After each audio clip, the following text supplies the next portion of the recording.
Now it's time for Ryan Hewer from Little Red Dog Games to detail some of the challenges and lessons that come with professional game development outside the infrastructure of a city. Play NYC. My name is Ryan Hewer, and I'm the CEO of Little Red Dog Games. I'm not what you would consider a traditional game developer. I started in this industry in my 30s.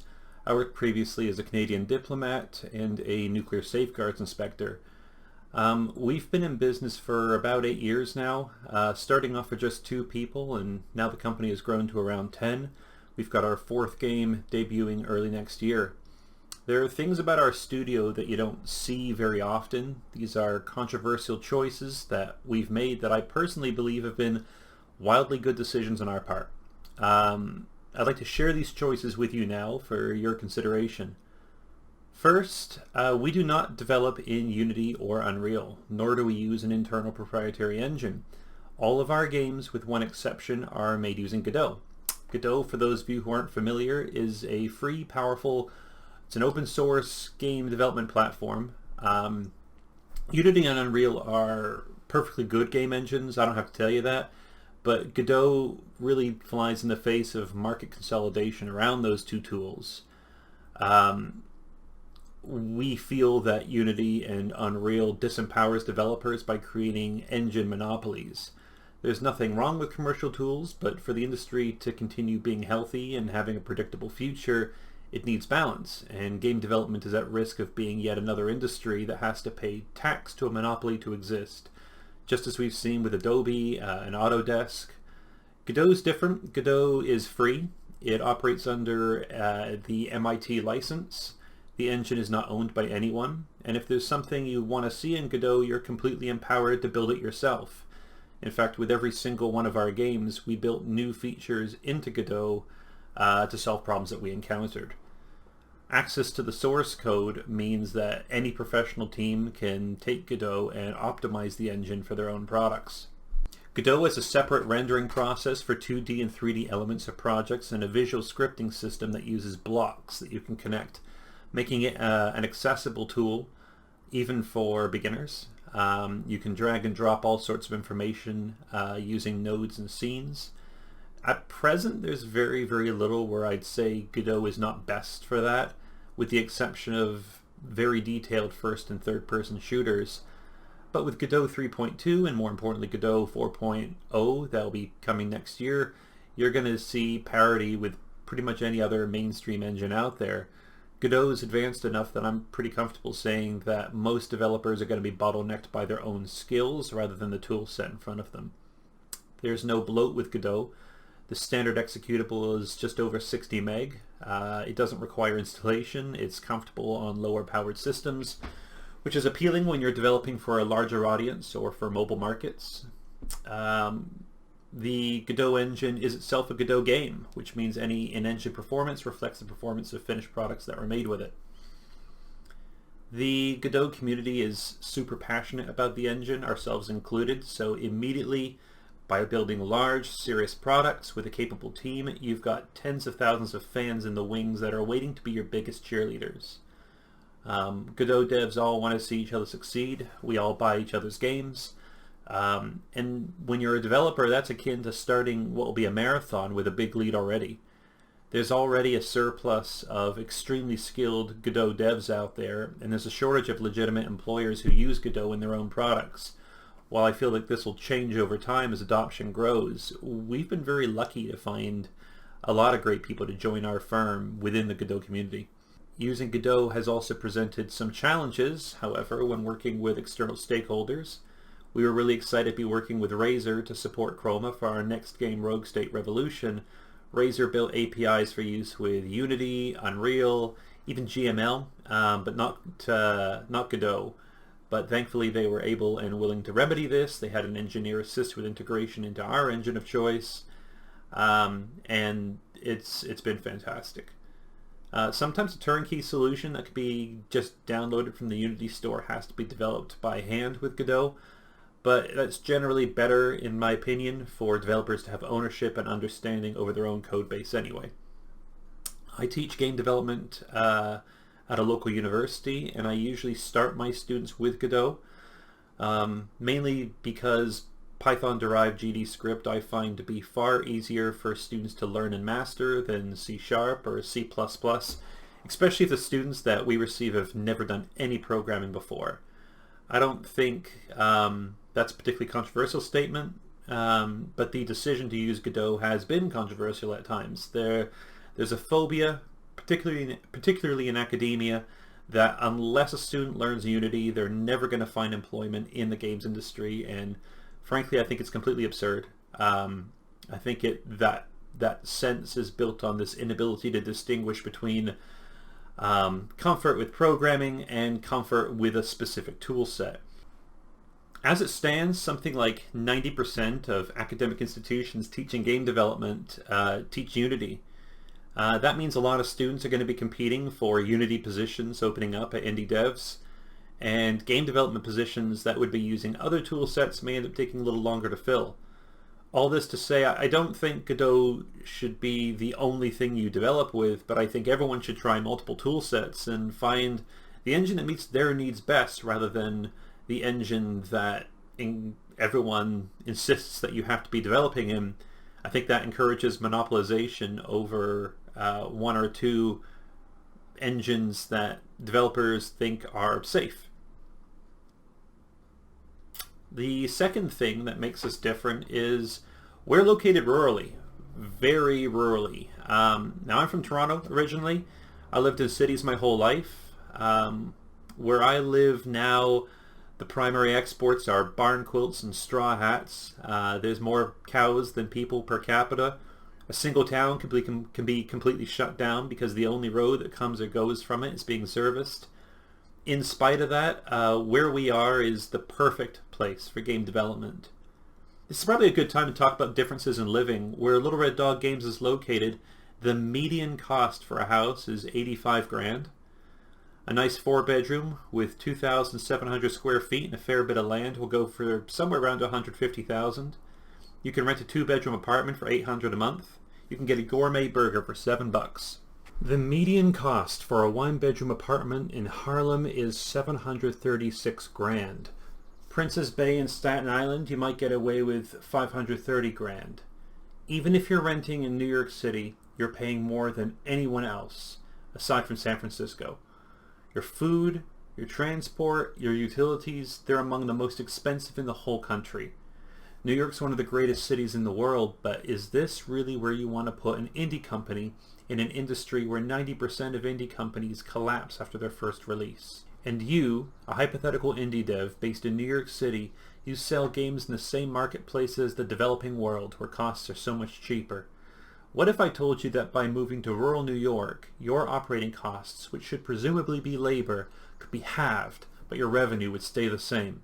Now, if people tend to spend a lot of their lives at home playing video games, ordering things off Amazon, creating content, consuming content, doing the things they do, couldn't you do that just about anywhere? And it goes beyond just making games on a shoestring budget. As important as that is when you're a startup, what if I told you that people were really living well out here? If you've got kids, they're going to get the kind of personal attention in school that you just can't compete with in the city. And I know I talked about the barn quilts and the cows and all that, but my home is at the cusp of the largest protected natural forest preserve in America. Where we are is where people from New York City and Montreal go to ski, kayak, and get away from it all. We get to live it every day, and I'm able to develop games for a living in the great outdoors cheaper than I'd be able to do the same in New York City. It gets better.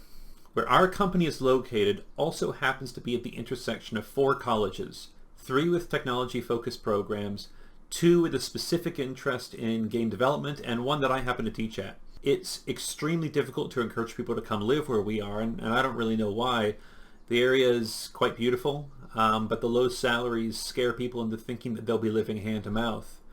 So there aren't many game developers in the upper upstate, and that means colleges with an interest in teaching game development have also a very real interest in making a comfortable environment for not just you, but other developers that might relocate here. This means lots of opportunities for grants, partnerships, investments, Any game that we release finds its way into the front page of the local newspaper, and the relationship with our community is reciprocal. They want us to succeed, and who wouldn't want to be surrounded with that kind of energy? Now, it's not a perfect solution. You do lose things in the transition from urban to rural game development. The game dev industry has a reputation for being very insular and exclusive.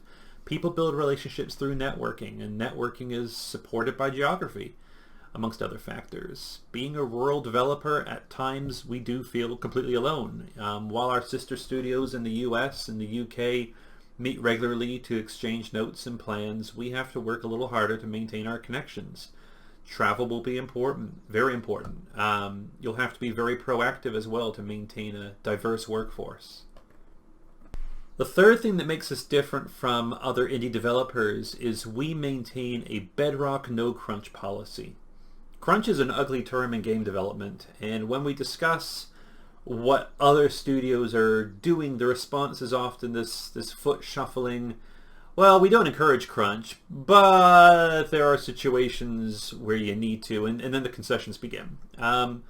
We come from a philosophy that crunch, whether it be an open policy or a subtle social pressure, is a blight on the industry. We don't do it, we don't tolerate it, and we build that into our culture from day one. If someone at Little Red Dog needs time off, they take it. Everybody at LRDG maintains flexible hours, but nobody works more than 40 hours a week. There are very real consequences to this policy. We're putting out a demo for Gamescom, and that demo is going to come with a clause that clearly states the demo may have bugs and disabled features because frankly we just weren't able to get everything we want into it in time. Our development cycles are built assuming worst cases. We don't overpromise or overspecify a product. We know how long it takes to do things. We break complex deliverables into predictable milestones. A lot of the inevitability of crunch is an issue of inexperienced management, and game development is an industry with a lot of very young managers.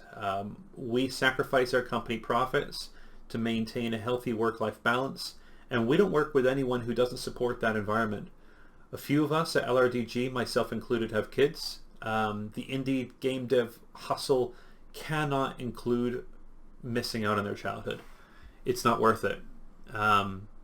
This core internal pillar for us has attracted a new UK publisher to our studio. Modern Wolf brands itself as an ethical game developer that demands no crunch policies from its studios. They liked our games, they liked our sense of identity. We were proud to be the first developer to sign with them, and a year later we both still promote this idea that mental health in the industry is a widespread vulnerability, and if you don't start taking employee mental health into account as an indie startup, you're going to get into some really nasty habits as a larger, more established studio. I mentioned flexible hours. This slowly evolved into another LRDG policy, and that's teleworking. We completely abandoned brick and mortar game development a few years ago because our team expanded to include multiple European employees. Instead, we bought everyone on our team a brand new PC and let them work from home, setting their schedule based on their own preferences. Because our team covers literally every time zone, this has some additional advantages. Dreaded meetings are now massively inconvenient and are scheduled only when absolutely necessary.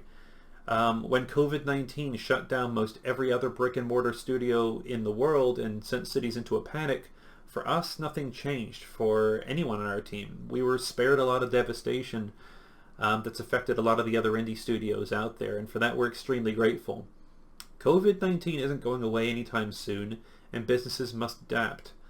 There's no reason for a game development studio to be paying rent in a city, and I think it's getting increasingly hard to justify paying what people pay in rent just to live in a city. As much as every new indie studio fantasizes about having their company logo next to the door of a building, the reality is that for many, taking your business online and cutting your overhead expenses can do amazing things to jumpstart your future. For us, it's been a huge boon. You lose a little bit of the camaraderie that comes from people working in the same closed space for a long period of time, but that loss is replaced with people feeling safe about their employment, not feeling that game dev comes at the expense of having a life outside of it. And I think that's the most devastating thing that we all need to admit to, is game dev in the year 2020 is assumed to be an all-consuming thing, and you're not allowed to have any life outside of game dev. Anyway, in short, the three choices we've made that you don't see very often as a studio: we develop in Godot. We're largely located in rural New York State. We encourage teleworking and work-life balance, even if that means we got to make things with a tighter budget. Call it what you like. Maybe we're bad capitalists, but we're still here after 8 years. If you're interested in seeing how our latest game is progressing, I encourage you to check out Rogue State Revolution on Steam. I cannot say enough wonderful things about our partners at Modern Wolf. I encourage any indie developer that wants to see a publisher who believes profit should not be earned on the backs of exploited labor to pitch to them. My name is Ryan Hewer. I encourage you to come visit us in the upper upstate on the Canadian border. Take your business up here and you'll be making games, living well, and welcomed by a community that wants to be known for something more than barn quilts and straw hats. Thank you for watching.